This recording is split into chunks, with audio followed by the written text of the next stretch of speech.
The Audio Control HAL acts as the main communication bridge between Android Automotive and the vehicle systems.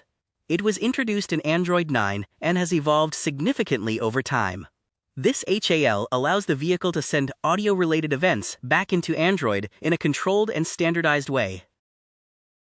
Through the Audio Control HAL, the vehicle can communicate important information such as audio focus requests and volume limitations. For example, the car may want to limit maximum volume at high speeds or inform Android that another sound source is about to take priority. A critical use case is safety-related audio. If the vehicle needs to play a warning sound that Android does not generate, the HAL can notify Android using a focus listener.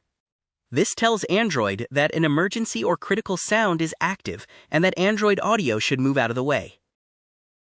Starting from Android 11, sounds that originate outside Android can fully participate in the same audio focus logic used by apps. This creates a unified behavior where both Android apps and vehicle-generated sounds follow consistent focus and interruption rules.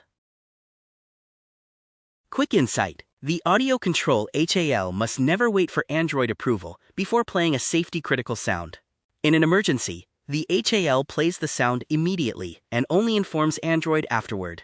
Android pauses or ducks audio as a response, but safety always overrides any software handshake.